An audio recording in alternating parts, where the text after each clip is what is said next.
एक बार प्रेम से बोलिए शंकर भगवान की जय। हर हर महादेव।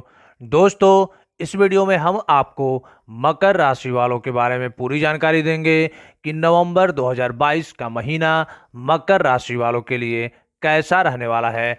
पारिवारिक जीवन, व्यापार, शिक्षा, स्वास्थ्य से संबंधित जानकारी, प्रेम जीवन व दाम्पत्य जीवन के बारे में बारीकी से समझाएंगे कि कैसे उनको इस महीने रहना चाहिए और क्या करना चाहिए जिससे कि उनके जिंदगी में आ रहे कष्टों से मुक्ति मिल सके। तो दोस्तों, वीडियो में बने रहिएगा।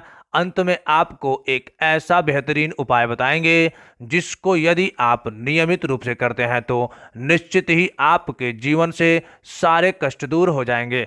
तो चलिए सबसे पहले मकर राशि वालों के कार्य क्षेत्र पे एक नजर डाल लेते हैं। करियर के दृष्टिकोण से यह महीना अनुकूल रहने की संभावना है। दशम भाव में शुक्र, बुध, सूर्य और केतु की उपस्थिति रहेगी और शनिदेव का प्रभाव भी रहेगा। इस सब के परिणाम स्वरूप कार्य क्षेत्र में आपके पास काम का दबाव रहेगा और एक से ज्यादा काम आपको एक समय में करने पड़ सकते हैं, लेकिन इससे बिल्कुल भी हताश निराश ना हो। आपके अंदर काबिलियत है, इसलिए आपको यह सब मिलने वाला है।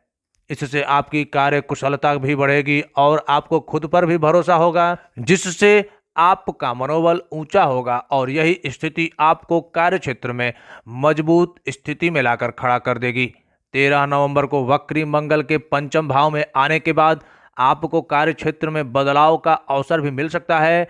यदि आप काफी लंबे समय से नौकरी बदलने का प्रयास कर रहे थे तो इस दौरान आपको नौकरी बदलने में भी अच्छी सफलता प्राप्त होगी।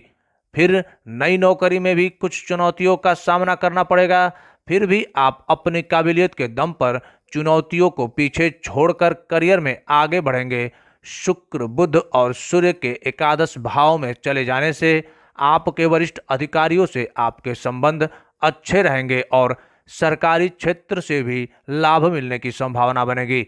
यदि आप कोई सरकारी अधिकारी हैं तो यह महीना आपके तबादले के साथ साथ अच्छा प्रमोशन भी दिलवा सकता है। यदि आप कोई व्यापार करते हैं तो महीने की शुरुआत अच्छी रहेगी। सप्तम भाव पर शनि महाराज की पूर्ण दृष्टि आपको अपने काम को आगे बढ़ाने के लिए निरंतर प्रयासरत बनाएगी। आप हर रोज यह प्रयास करेंगे कि आज कुछ अच्छा करें और अपने काम को और बढ़िया बनाएंगे। इससे आपको लाभ होगा और आपका बिजनेस चल निकलेगा। यदि आपकी आर्थिक स्थिति की बात करें तो बृहस्पति महाराज पंचम भाव में बैठकर नवम और सप्तम तथा एकादश भाव को पूर्ण दृष्टि से देखेंगे। इसके परिणाम स्वरूप आपकी धन प्राप्ति के लिए प्रयासरत नजर आएंगे। आपकी हर इच्छा पूरी होगी क्योंकि छठे भाव में बैठे मंगल महाराज द्वादश भाव को पूर्ण दृष्टि से देखेंगे, जिससे खर्चों में कमी भी आएगी और आप आर्थिक तौर पर अच्छा महसूस करेंगे। महीने का उत्तरार्ध ज्यादा अनुकूल रहेगा क्योंकि बुध, शुक्र और सूर्य आपके एकादश भाव में आ जाने से आपकी आमदनी में अचानक से बढ़ोतरी हो जाएगी और आप बड़े खुश भी नजर आएंगे। हो सकता है कि एक से ज्यादा माध्यमों से आपके पास धन का आगमन होने लगे, क्योंकि वक्री मंगल भी पंचम भाव में बैठकर जब एकादश भाव को देखेंगे तो आपकी आर्थिक स्थिति में चार चांद लगाएंगे। इस प्रकार यह कहा जा सकता है कि यह महीना आपकी आर्थिक चुनौतियों को दूर करते हुए आर्थिक स्तर पर आपको मजबूती प्रदान करेगा। यदि आप नौकरी करते हैं अथवा व्यापार, दोनों ही क्षेत्र में आपको लाभ अवश्य होगा और आप आर्थिक तौर पर मजबूत होते नजर आएंगे। स्वास्थ्य के दृष्टिकोण से देखें तो चतुर्थ भाव और दशम भाव पर ग्रहों का अधिक प्रभाव होने के कारण आपको छाती में जकड़न, फेफड़ों से संबंधित समस्या होने की संभावना या फिर कमर में दर्द भी हो सकता है। हालांकि कोई बड़ी समस्या नहीं होगी और महीने का उत्तरार्ध ज्यादा अनुकूल तरीके से व्यतीत हो जाएगा और आप खुद को चुस्त दुरुस्त महसूस करेंगे। फिर भी तीसरे भाव में बैठे बृहस्पति आपको थोड़ा सा आलस बना सकते हैं और इसके कारण आप अपने शरीर को समय नहीं देंगे और आपका रोजाना का तरीका थोड़ा सा अव्यवस्थित हो जाएगा, जिससे शरीर में मोटापा बढ़ने की शिकायत हो सकती है। आपको अत्यधिक वसायुक्त भोजन और ज़्यादा तले भुने भोजन के प्रयोग से बचना चाहिए। यदि आप ऐसा कर पाने में सफल रहते हैं तो आप खुद को तंदुरुस्त बना सकते हैं और बीमारियों से मुक्ति भी पा सकते हैं।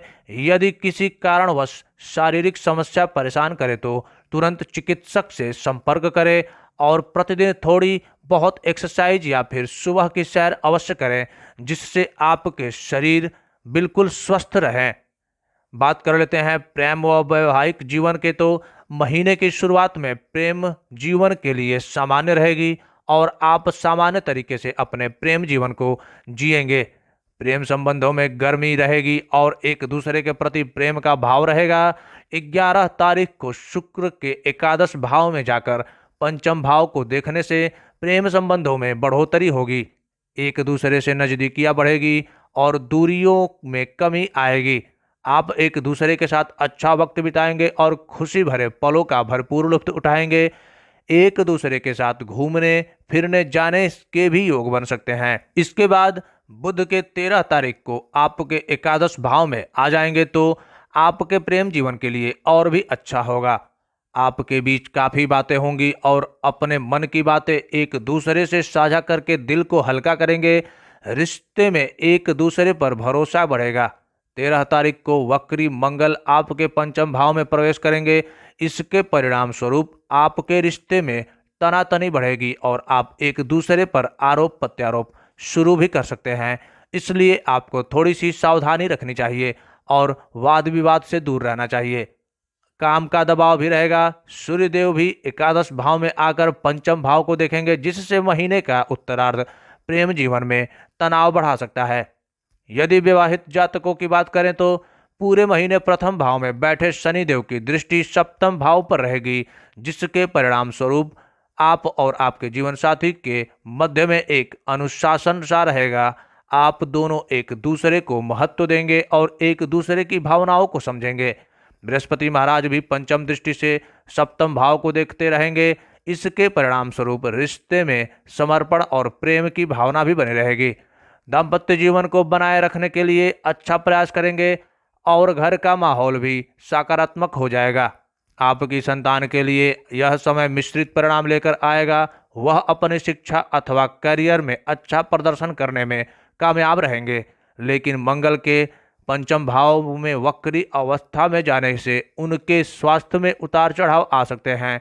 उनका ध्यान अवश्य रखें। यदि आपके पारिवारिक जीवन की बात की जाए तो दूसरे भाव के स्वामी शनि महाराज पूरे महीने आपके प्रथम भाव में रहेंगे। परिवार के लोगों का पूरा सहयोग आपके साथ रहेगा।